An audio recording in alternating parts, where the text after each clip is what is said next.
सम्मानित नागरिक गण, आपको मेरा सादर नमस्कार। सिटीजन मोर्चा टीवी न्यूज नेटवर्क में आज हम आपको एक ऐसी सनसनीखेज खबर से अवगत करवा रहे हैं जो न केवल मन को झंझोर देने वाली है बल्कि यह भी संदेश दे रही है कि नशा और अवैध संबंध किस तरह से घर को बर्बाद कर देते हैं। यहाँ तो केवल घर ही बर्बाद नहीं हुआ बल्कि पत्नी जान से गई और पति को अब जेल की हवा खानी पड़ेगी। जी हाँ, खबर हरियाणा के जींद जिले के शामलो कलां गांव से है, जहां बिहार निवासी एक दंपति अपनी रोजी रोटी के लिए घर से सैकड़ों मील दूर ईंट भट्टे पर आकर मजदूरी करके अपने परिवार का पालन पोषण कर रहा था। लेकिन पति में जहां नशे की आदत थी, वहीं पत्नी में न केवल नशे की बल्कि पराये पुरुषों से अवैध संबंध बनाने की लत भी पड़ चुकी थी। पति इससे परेशान था, पत्नी के साथ ही मदिरा पान भी कर लेता था और उससे समझाता भी था कि वो पराये पुरुषों के साथ रंगरलियां मनाना बंद कर दे। यह उसे कतई पसंद नहीं है। इसी बात पर दोनों का झगड़ा हो जाता है और नशे में धुत पति अपनी पत्नी की पिटाई कर देता है, जिससे वह निडार सी हो जाती है और बाद में उसकी मौत भी हो जाती है। मामले का खुलासा तब होता है जब पुलिस मृतक महिला के पति से पूछताछ करती है तो वह उपरोक्त सब कुछ उगल देता है। अब अपनी पत्नी की हत्या के आरोपी पति को कोर्ट के आदेश पर न्यायिक हिरासत में जेल भेज दिया गया है। दरअसल जींद जिले के शामलो कलां गांव में 2 दिन पहले खेल स्टेडियम के पास झाड़ियों में मिले महिला के शव के मामले में पुलिस द्वारा हत्यारोपी पति को गिरफ्तार कर लिया गया है। रीना नामक महिला की हत्या उसके पति पेरू ने ही की थी। पुलिस पूछताछ में आरोपी पेरू ने बताया कि उसकी पत्नी रीना को नशे की लत थी, जिसके चलते उसके कई पराये लोगों से अवैध संबंध थे।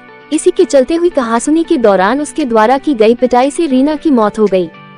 जुलाना थाना प्रभारी समरजीत सिंह के हवाले से आज गुरुवार को जिला पुलिस प्रवक्ता ने जारी प्रेस विज्ञप्ति में इस मामले का खुलासा करते हुए मीडिया को दी जानकारी में बताया कि गत 22 नवंबर को जुलाना थाना क्षेत्र के गांव शामलो कलां स्टेडियम के पास एक महिला का शव मिला था और उसका पति पेरू नशे की हालत में पास में पड़ा मिला था।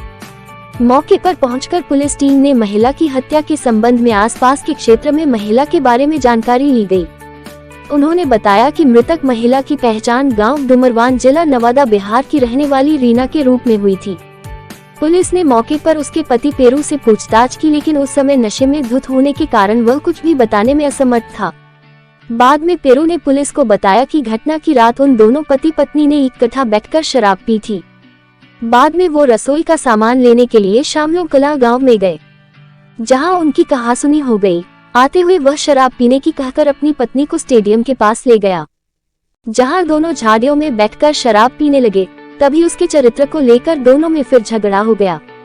इसी बीच गुस्से में उसने अपनी पत्नी रीना के मुंह व छाती पर मुक्के तथा कोहनी मारी, जिससे उसकी तबीयत बिगड़ गई। आरोपी ने बताया कि उसने अपनी पत्नी को उठाने की कोशिश की, लेकिन नशे में होने के कारण वह उसे उठा भी नहीं पाया, जिससे उसका सूट भी फट गया था।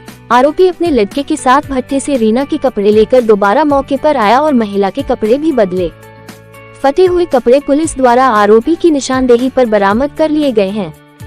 हत्यारोपी पेरू ने पुलिस को बताया कि वह अपनी पत्नी रीना व 5 बच्चों के साथ शामलो कलां में ईंट भट्टे पर ईंट थपाई का काम करता है। पत्नी रीना को नशे की लत थी, इसके साथ ही उसके कई अन्य पुरुषों से नाजायज संबंध भी थे। वह उसे बहुत समझाता था, लेकिन नशे के आगे उसे कुछ समझ नहीं आया। पेरू ने बताया कि हत्या की रात को भी उन दोनों दंपत्ति ने पहले मिलकर शराब पी थी और कहासुनी होने पर उसने अपनी पत्नी को कोहनी व मुक्के मारे, जिससे उसकी मौत हो गई। पुलिस ने रीना की हत्या के मामले में आरोपी पति पेरू वासी डुमरवान जिला नवादा बिहार को गिरफ्तार कर लिया है, जिसे अदालत में पेश कर अदालत के आदेश पर न्यायिक हिरासत में जेल भेज दिया गया है। पत्नी की नशे व अवैध संबंधों के चलते पति ने हत्या कर दी, जो इस सांसारिक दुनिया से अलविदा हो गई। पति अपनी पत्नी की हत्या करने के मामले में जेल की हवा खाएगा। अब आप ही बताएं कि क्या एक तरह से उनके 5 बच्चों के सिर उसे माँ बाप का साया नहीं हट गया है?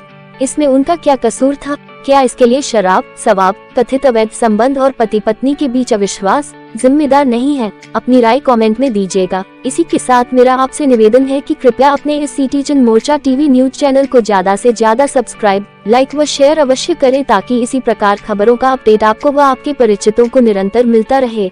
धन्यवाद।